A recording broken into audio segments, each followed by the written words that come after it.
Hi guys! In today's episode of a New Leader Show, we're gonna talk about Generation Z, how are they different, and how to become a great leader for them. So if you're interested, please stay tuned.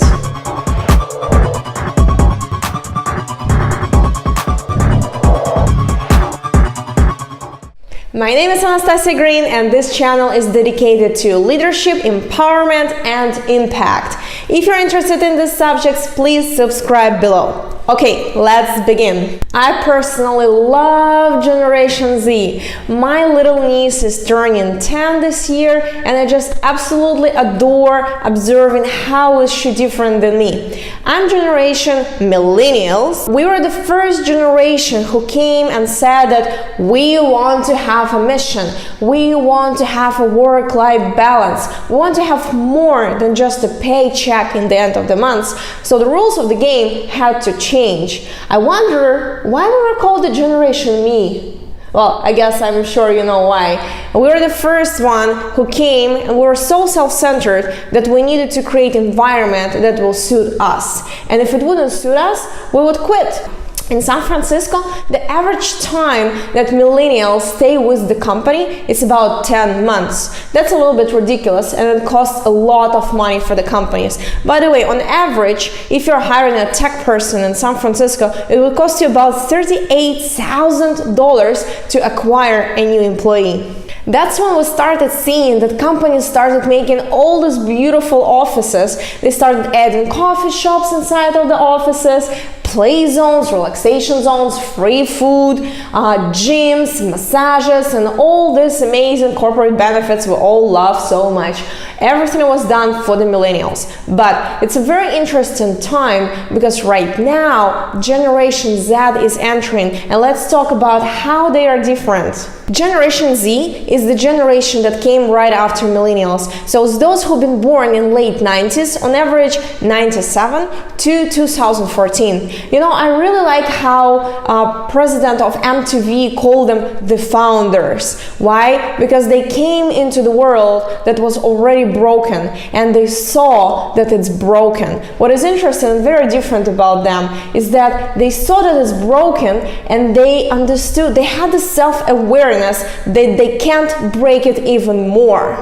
That's why let's chat about what are the top 3 motivation factors for Generation Z. Number 1 is self-expression, and as we all always talk about how AI, artificial intelligence, is going to replace jobs, this is true, this is happening, and you can see how the generation is adapting to it. For Generation Z, number 1 thing is to be able to express themselves. What does it say about them? It says that they're very, very creative, and this is incredible because creativity will be number 1 quality for the human to be successful in the workplace and in general in life. So Generation Z is already showing that creativity and ability to express themselves is something that they value most.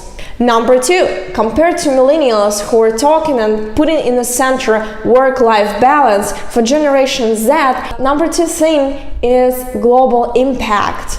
And I just gave a talk about it yesterday here in Kiev about how new companies and corporations should be aware, should be conscious about the fact that they need to care about the global impact, that they can't just simply anymore do their businesses. I mean, of course they can for the next few years, but if you see in the global trends, most of the corporations are already investing tremendous amount of money and effort into making positive global impact. And that's how you're gonna understand and you're gonna speak the same language with your new kids on the block, those who care about global impact. It's incredible. This is the first generation that actually consciously thinking about how they're gonna make a positive impact on the world. So if you want to resonate with them as the leader, of course, as well, you have to understand how are they thinking about how are they thinking about the world, how they're looking at the global problems. And number 3 is future plans. Again, I would say we're talking about global impact here. Generation Z is not fully present in today, and yes, as millennials, they care about instant gratification. They want things now, they want things fast, but they also see the picture of the future. And when they come to you as the leader, as the manager, they will be asking what's gonna be next. You know how before we would come to the interview and we would be asked, what are your plans for the next 5 years?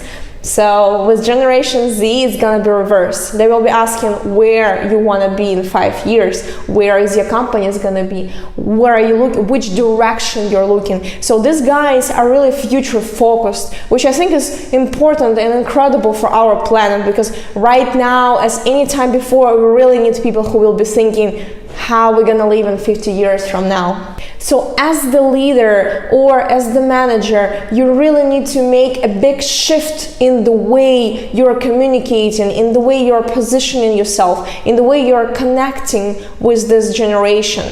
If before you can just be a good organizational manager, right? You can assign tasks, you can create job description, you can make maybe agile system for management that is very popular among tech companies. So now you really have to come to the center of yourself and find your mission, your future, your impact, something that you really is here for. As Simon Sinek says, what is your why? Why are you doing this company? Why are you working for this company? Or why have you started this company? And if you are the founder, you really need to be so deeply connected and aligned with your why to be able to communicate to Generation Z and millennials as well, but Generation Z even to the highest point. So summarizing that, as the leader, you must to become mission driven. You can't simply do your job. You can't simply put the mission on the website. You need to be on the level where your mission is communicated through every single word you say, where people can see the passion in your eyes and hear that passion, hear the purpose in your words on weekly meetings, on interviews. Your mission should be in the DNA of your life. As the second one, I would like to say you have to connect with the person first. For them to fall in love in what you're doing, you can't be simply selling your vision. You can't be simply selling your mission and your purpose of your company, or where you want to get financially, or where you want this person to take you business-wise, if you're talking about the employee or a team member, right? You need to communicate who you are as the human being. This new generation, even though they're so device connected, so technology connected from the very first days of their lives, right? They were born pretty much with the iPhone in their hands and the Snapchat as being there. This generation is very transparent. They are looking for the person. They are looking for the person behind the company. And if you're a leader, you want to be that person, and you have to be real. You can't put the corporate mask anymore and inspire people to join you on your mission. You have to show them how are you personally connected to what you're doing, who you are as the human being. Because when they're gonna fall in love with you, they're gonna fall in love with your mission. So really, we're talking about emotional intelligence here. You can't be disconnected anymore. You simply can't afford it. And just coming back again to the old ways of leadership, where you can just simply control and push on, dedicate the task to somebody, you won't be able to do it anymore. New generation will just turn their back on your company, on your mission, on your vision, and walk away towards somebody who will give them that higher purpose, towards somebody who will listen to them, towards somebody who will be open, transparent, and real enough to put the effort and to connect with them one-on-one. I work with entrepreneurs a lot, and I connect with a lot of young leaders and a lot of millennial entrepreneurs as well. Let's call young leaders anybody from 20 to 40, I guess. I don't want to discriminate. Young leaders have this idea that is, I think, also supported by social media. They try to impress. They try to look cool, they like to show the fancy cars or private jets, or show their successes. This thing will stop working very soon. And I want to prepare you guys for this shift. The new wave, the new generation of leaders, that's why the show is called New Leaders, will be transparent, will be real. People are getting tired of being impressed. There is too much fakeness and too much impression. New wave of leaders will be present, real, vulnerable. They will be highly emotionally intelligent. They will be compassionate. They will be better listeners than talkers. Yesterday, I gave a talk in Kiev. It was an incredible startup grind talk, and we were talking about transparency, and we were talking about vulnerability, and guys were asking, how did I made it to Silicon Valley? How the girl from Ukraine was able to get to San Francisco and become part of the global entrepreneurial community and even start my own community out there. And you know what? They all were asking about successes. And I chose as my number one value transparency. So I shared how much it took me, how hard it was to get there, how many times I failed, how many times I've been broken emotionally and physically and financially, and all the fails that I met on my way. You know what? By the end of the talk, every single person came to me and they told me, thank you so much for sharing this. This was so valuable. And it was a risky step. You know, they came to see and listen to this successful person, entrepreneur from San Francisco, and here she is sharing about her failures. But it connected us on such a different level. They started telling me their personal stories. They asked if I can mentor them. They asked if I can coach them.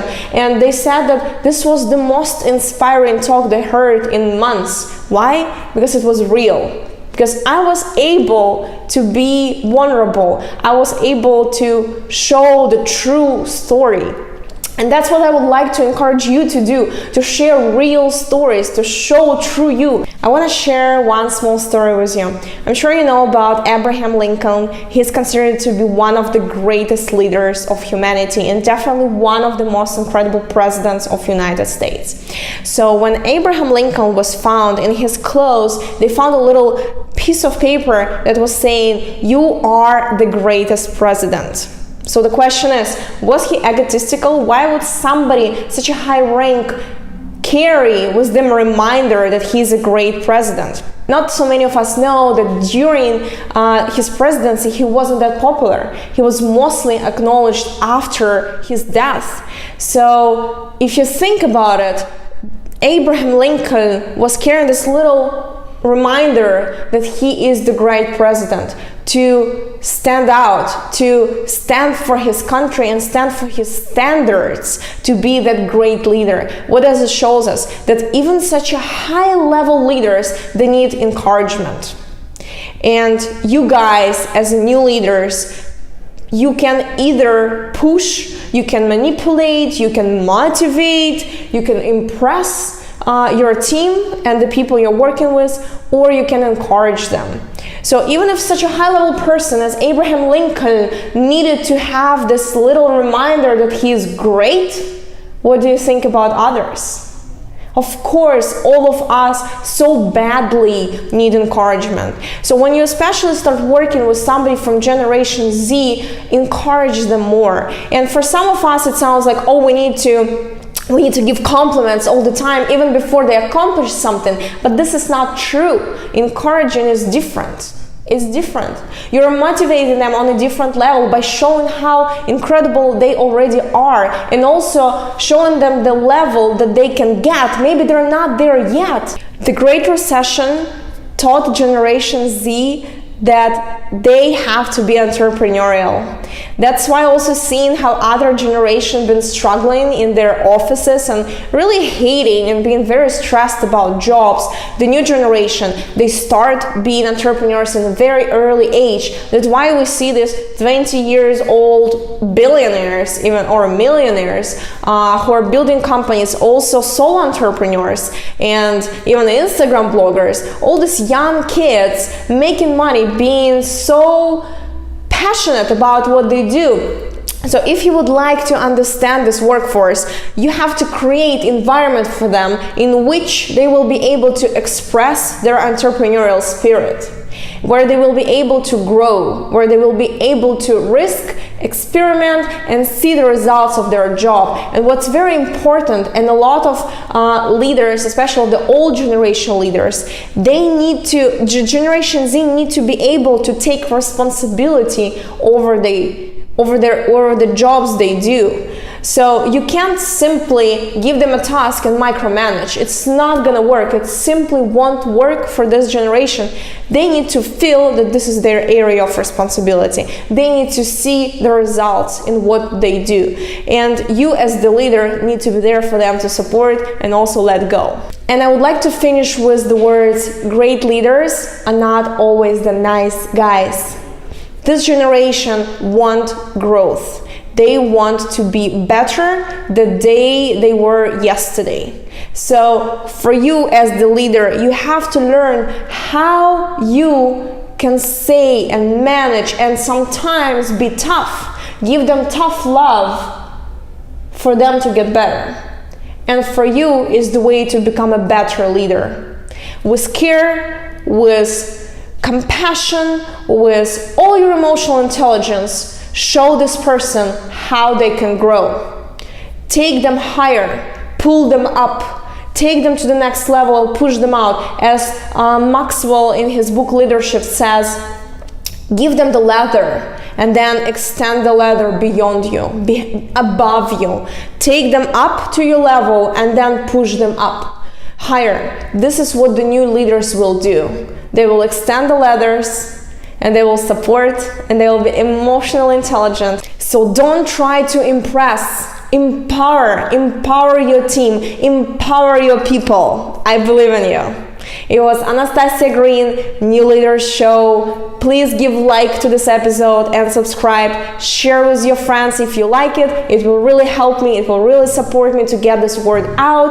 It's extremely hard in the beginning, but I'm sure I'm gonna make it. So thank you guys for your attention. Have amazing days and nights. Anastasia Green, love.